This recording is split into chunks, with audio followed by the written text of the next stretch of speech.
una matriz, que es una matriz de alambrecito de acero, con un alambre tejido pero un poco más abierto, ¿no? Más o menos como un centímetro de separación. Y con eso supongo que las de los baticafos será algo parecido. Posiblemente tengan 30, 40 o 20, 10 centímetros de espesor o 20 centímetros de espesor, no sé. Sí, claro, como el que era antes de los buceadores de antes, que usaban la escafandra. Sí, más o menos algo así como la famosa escafandra de los buceadores, que les permitían bajar hasta 30 metros, 40 metros.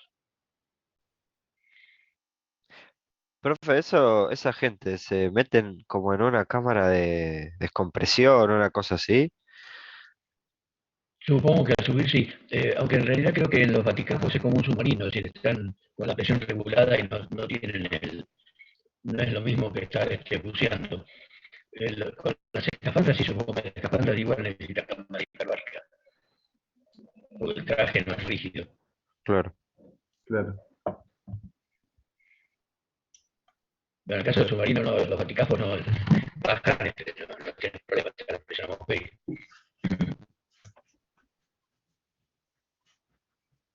O Creo que mucho hay más. una serie de eso en Netflix. Después le digo cómo se llama. No me acuerdo ahora. ¿Tiene Ah, Netflix, bueno, está profe? bien. No, no uso, no No tengo tiene. Netflix. No. Bueno, van tres preguntas de modelo de lo que va a ser el viernes que viene. Sí. Eh, y después entramos en materia, ¿no? Con lo que sigue de física. Esta es una pregunta son dos fuerzas. Ahora les pongo el papelito ahí para que lo vean. Eh, Dos fuerzas con una resultante, que trae los valores, está todo ahí, y un par de ejes, A y B, cualquiera. Entonces está preguntando qué pasa con las proyecciones de esas fuerzas sobre los ejes. Entonces, el tema es así.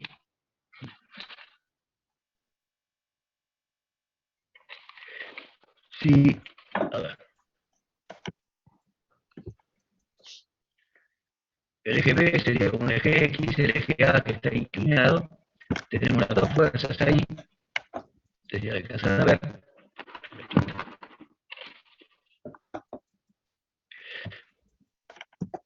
Ustedes me ven en grande ahí, porque yo lo que tengo ahí acá es una cosa chiquitita. Sí, sí, se ve, se ve. Usted tiene, Bueno, lo que usted tiene que hacer es entonces, su cámara, perdón, a su cámara ponerlo si la pre en opción anclaje, anclaje su cámara. Entonces siempre ve usted su cara.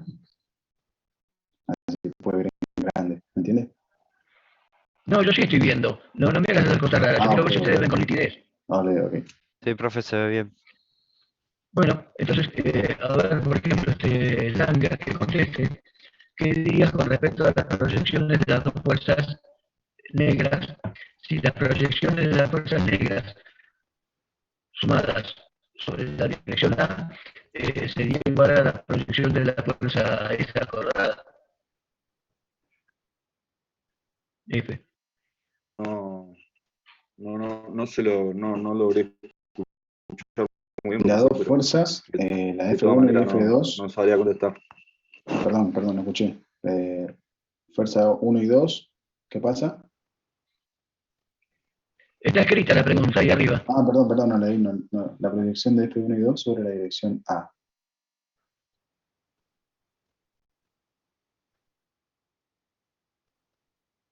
No, yo no sabría contestarle, profesor. No, ¿Es menor, profe? Ahí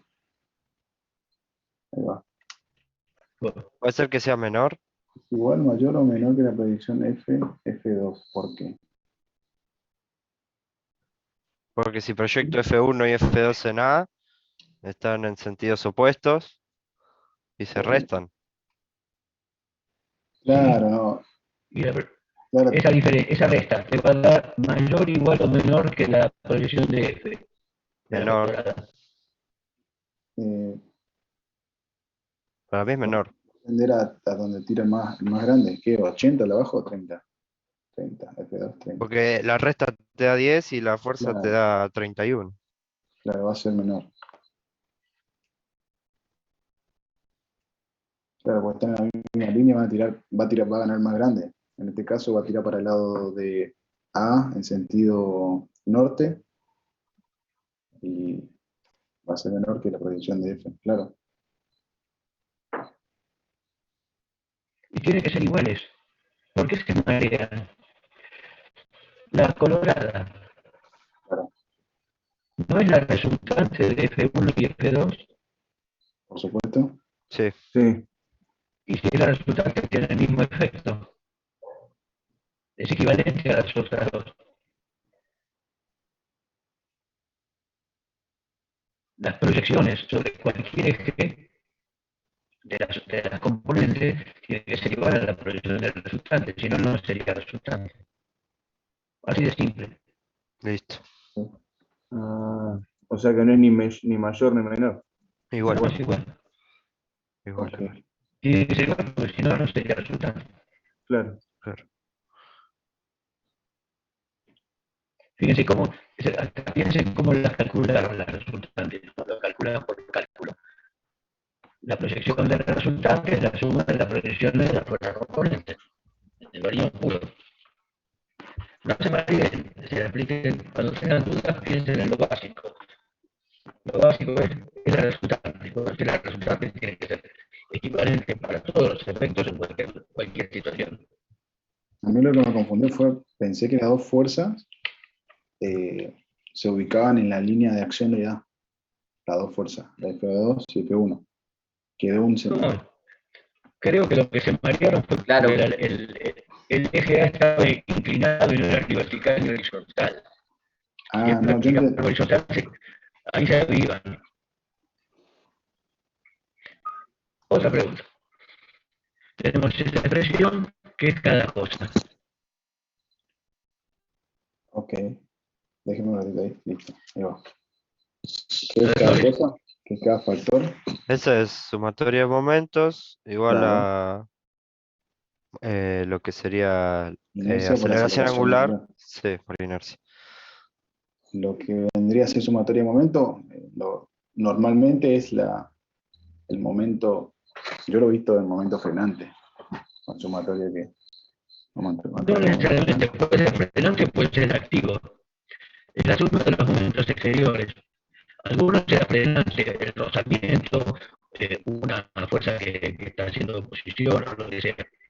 Y en el momento neto te va a determinar la aceleración angular, que es alfa, Ok, que es la derivada respecto al tiempo de la velocidad angular omega, claro. y el otro que es la I, que es. La Preguntaron inercia mucho sobre del eso. cuerpo.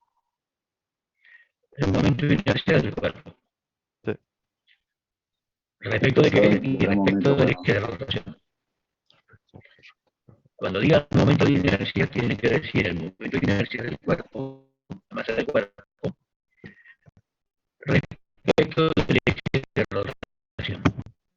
Eso es fundamental. y ese el momento de inercia dependía de cada forma del cuerpo, ¿no? Depende de la forma y de dónde está ubicado el eje de rotación, es decir, de la distancia de los elementos de ese cuerpo al eje de rotación. O sea, si tenés un eje cilíndrico por un problema como lo que comentaron hace un rato, tenés un eje cilíndrico,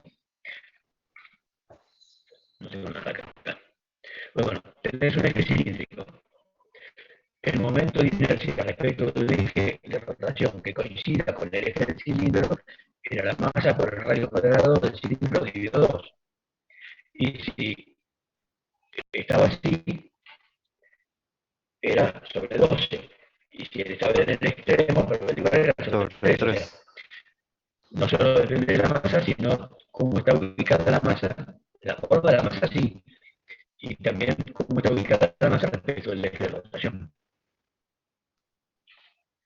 Bien, otro, el último, y después ya pasamos al tema de hoy. Triador esto. Como dice el Tenemos dos profe, buceadores. A ver, un momento que le saco una captura. Ahí va. ¿Cuál de los dos buceadores soporta una presión mayor? ¿O es la misma? El lazo propiedad, La presión de columna de agua puede ser. claro, el otro tiene menos. Está en la del aire ahí, pues. Toda la columna de A,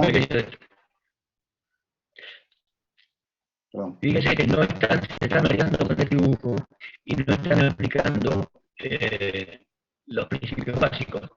O sea, agárrese como un recién, agárrese a lo básico. En este,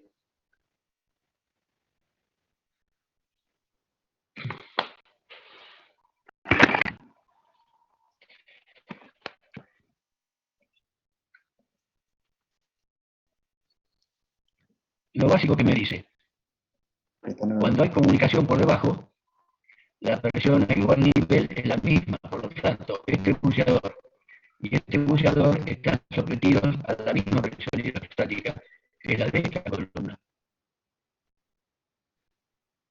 cuando hay comunicación, claro. Por vasos comunicantes. Se marearon por esto. Se marearon por esto. Acá hay aire y aquí hay aire, pero el aire aquí está a presión atmosférica. El aire de aquí no está a presión atmosférica porque la capa no está cerrada, Está presurizada por la presión del agua, claro. no tiene chimenea. Capa presurizada, o sea, la presión que hay acá de aire es la misma presión que hay ahí arriba, a este nivel, la de esta columna.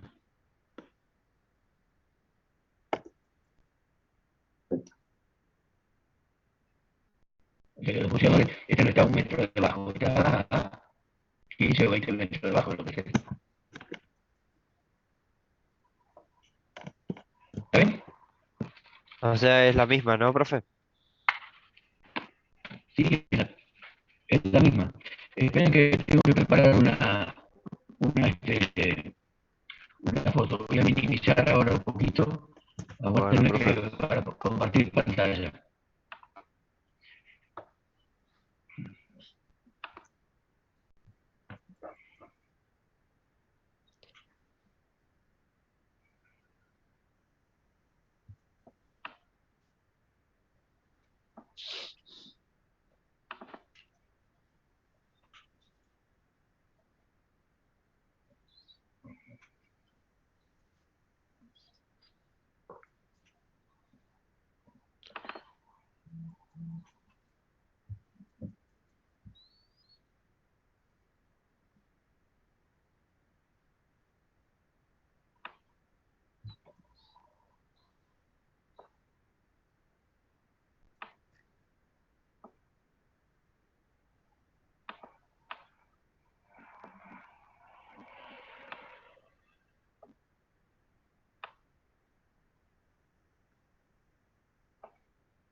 Bueno, apago mi video.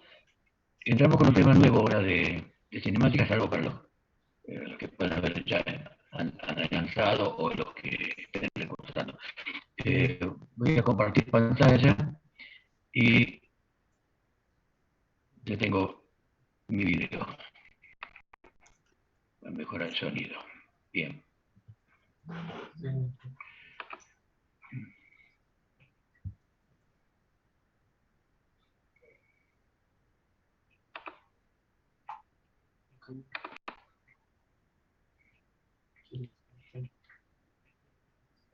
Bueno, avísenme cuando la tengan a la vista. Estamos, Ah, Y profe. ya lo vemos, profe. ¿Está bien? Bueno, entonces ahora empezamos a ver, digamos, salimos de hidrostática, de los líquidos que no se mueven, y vamos a empezar a ver qué pasa cuando los líquidos, los fluidos tienen movimiento, en particular los líquidos. Vale también para los gases, ¿no? Pero la mayoría de las aplicaciones que vamos a ver se refieren a líquidos. Cuando los fluidos se están moviendo, tenemos, por supuesto que las partículas están circulando. Pueden estar circulando por afuera de un determinado cuerpo, el viento alrededor de un edificio. No, apaguen sus micrófonos, por favor. Hay alguien que tiene el micrófono prendido. O bien puede ser que esté circulando por adentro de un conducto determinado, cañerías de ventilación, conductos de agua, cañerías de aceite, de combustibles, etcétera, etcétera, mangueras.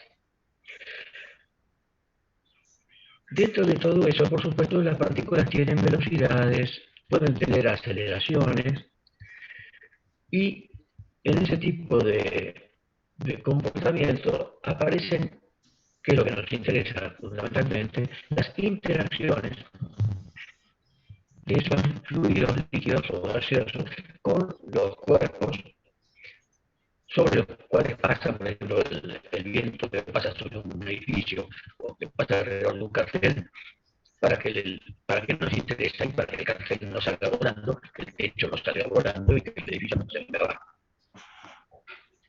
Y por dentro de los líquidos, por ejemplo, por dentro de cañerías o por dentro de sistemas, y porque nos interesa ver qué es lo que pasa, porque hay fuerzas y tenemos que hacer que la cañería no vibre, que la cañería no se salga del lugar, que no se rompan los codos por acción de los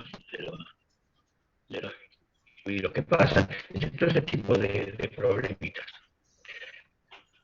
Y para el caso del movimiento, igual que para los cuerpos sólidos, se siguen cumpliendo determinados principios, entre los cuales están el principio de conservación de la masa, el principio de conservación de la energía, que es la ecuación de Bernoulli, que alguien comentó ahora en la primera hora, y también la conservación de la cantidad de movimientos, es la famosa ecuación de Newton, fuerza, masa, aceleración, que hay que reescribirla o adaptarla para los líquidos. Pero empecemos con la más simple, el principio de conservación de la masa. Ahora tenemos una masa de fluido que está circulando. ¿Cómo aparece reflejada esa ecuación de conservación de la masa? La ecuación de conservación de la masa va a aparecer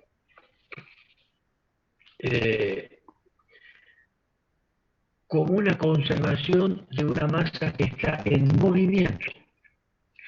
Entonces, si está circulando, por ejemplo, por adentro de algo, como está ahí el dibujito en el pizarrón 1,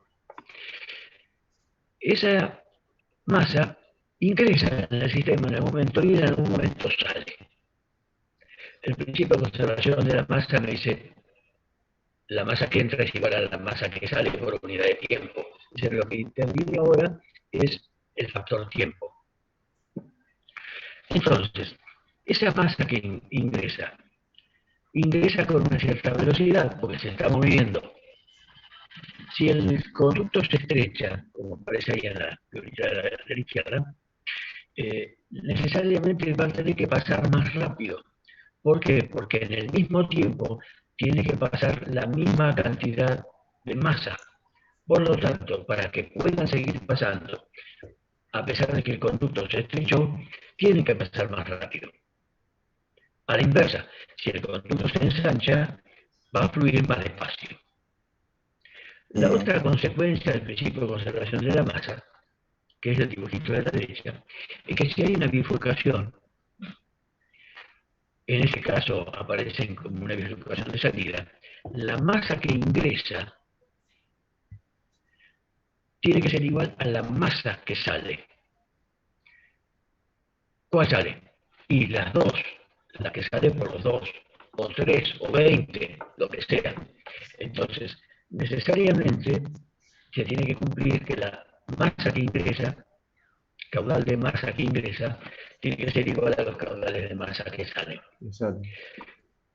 Eso es muy fácil de entender.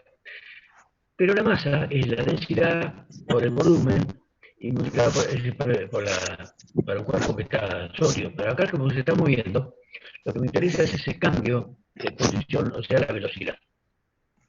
Resultado, la expresión que me queda es que la masa por la velocidad media por el área del conducto, sería pi diámetro cuadrado sobre 4.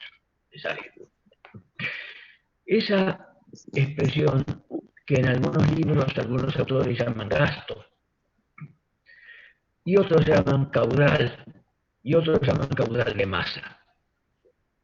Como también el caudal se utiliza para caudal de volumen, cuando uno dice caudal solo, generalmente es el de volumen. El caudal de volumen, o caudal, que es lo que está abajo, se mantiene también. ¿Sí o no? Y depende. Lo que se tiene que conservar es la masa, tenganlo en cuenta siempre. Pero si la densidad es constante, a pesar de que circule a distintas velocidades, si la densidad es constante, entonces el caudal de volumen se conserva. Entonces podemos hablar de conservación de caudal a secas, pensando en el caudal de volumen, pero sabiendo que como la densidad es constante, la masa también se conserva. Pero nos interesa fundamentalmente trabajar con caudales en esta parte de la física. Por lo tanto, uno tiende a pensar siempre en caudales de volumen. Por eso lo que está escrito ahí abajo es el que el caudal 1 es igual al caudal 2, o en el que se bifurca, el caudal 1 es igual al caudal 2 hasta el caudal 3. Como expresión general sería la masa. Ahora, ¿cuándo tenemos que calcular, trabajar con la densidad o cuándo podemos trabajar sin la densidad, que suele ser más cómodo? Cuando la densidad varía al cambiar las condiciones de velocidad, por ejemplo, entonces hay que trabajar con el caudal de masa. La siguiente pregunta es, ¿cuándo es que la densidad varía cuando la velocidad cambia? Cuando estamos cerca de la velocidad del sonido. Es decir, cuando ese número de Mach, M-A-C-H, ese número de Mach que utiliza la velocidad local, la velocidad en un determinado momento, con la velocidad del sonido, que es la velocidad de una perturbación de ese medio, puede ser aire, puede ser agua, puede ser petróleo, puede ser lo que sea. Entonces, ahí, cuando el número de Mach es más de 0,5, 0,6, la densidad empieza a fastidiar y las ecuaciones sencillitas no funcionan más. Pero como estamos trabajando a velocidades muy inferiores a la velocidad del sonido, fíjense que en agua, ¿con qué velocidades podemos estar trabajando? En cañerías. 2 o 3. 2, 3, 5, 6 metros por segundo. En centrales hidroeléctricas, 80 metros por segundo, 90 metros por segundo. No, Pero la velocidad del sonido, si no se pongan delante el chorro que sale para mover una turbina hidráulica porque lo desaparece.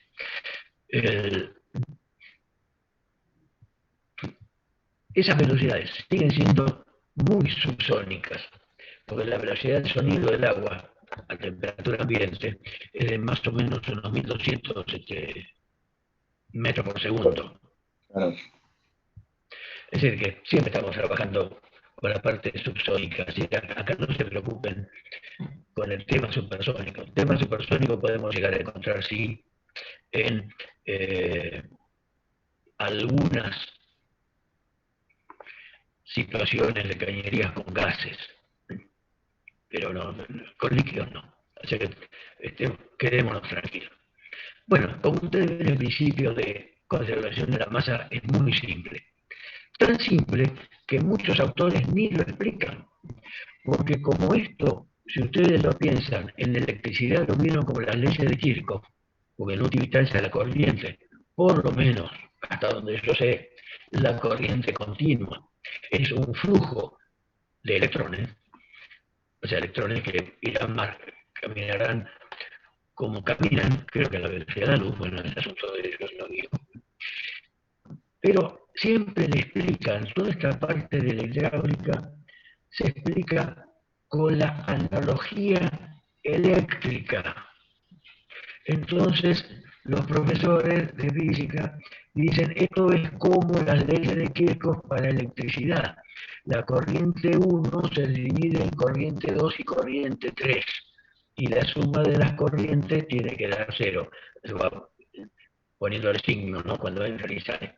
Y si no, que la corriente que entra tiene que ser igual a la suma de las corrientes que salen. Y cuando entran varias, la suma de las que entran tiene que ser igual a la suma de las que salen. O sea, la ley de Kirchhoff. Esa expresión, los electricistas cuando explican eso dicen la analogía hidráulica.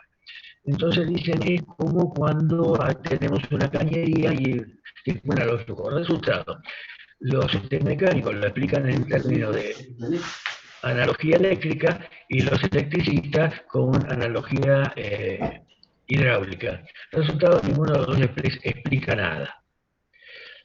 Tratando de explicarlo, es esto, es simplemente que la conservación de la masa hace que la masa entre y salga. Y cuando la densidad es constante, en lugar de masa podemos trabajar con caudales volumétricos, que resulta más cómodo para trabajar. Bien, dentro de los flujos, ustedes han visto que les puse que en las expresiones estas de flujo de masa se trabaja con una velocidad media. Bien, ¿qué es esto de velocidad media? Resulta que la velocidad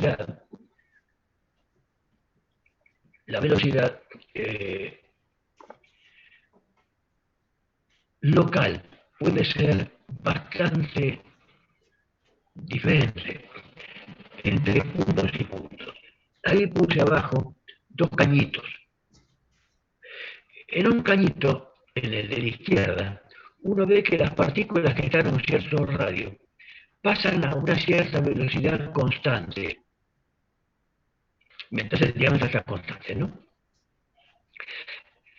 Pero que distinta es, evidentemente, como hay viscosidad, hay principio de adherencia, o sea, las partículas de líquido que están pegadas a la pared no se mueven y las otras se van moviendo. Lógicamente, las que están más cerca del centro se mueven con más libertad y tienen velocidades mayores.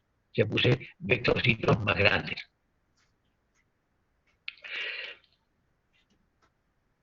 Quiere decir que cuando uno mide las velocidades, cada partícula va saliendo con una determinada velocidad, pero la cantidad total de agua que ingresa es igual a la cantidad total de agua que sale por unidad de tiempo. O sea, tantos litros por minuto de un lado son tantos litros por minuto del otro. Pero todos tienen distinta velocidad. Entonces el concepto de velocidad media es decir, está bien. Si todas tuvieran la misma velocidad, o sea, se fueran uniformes, todas las partículas con la misma velocidad, la velocidad que multiplicada por el área me da el mismo caudal es la que llamo velocidad media. Así de fácil. Ahora bien, ese flujo así ordenado es el que se conoce como flujo laminar. Y lo encontramos en la práctica.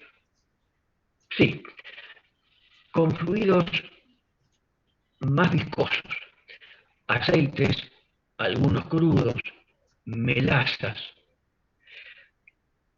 tienden a tener este tipo de flujo de régimen laminar, salvo que estén circulados por conductos muy grandes, de mucho diámetro, entonces ahí se puede alborotar un poquito. Pero en general no, trabaja con un régimen laminar, es las líneas de aceite de lubricación de cojinetes, de lubricación de pistones, todo ese tipo, todos esos son regímenes laminares. Las melazas, miel también. Los crudos depende, algunos sí, los más viscosos sí, otros no, también por supuesto depende de la temperatura. Pero en general se mantiene el hecho de que tienden a un régimen laminar.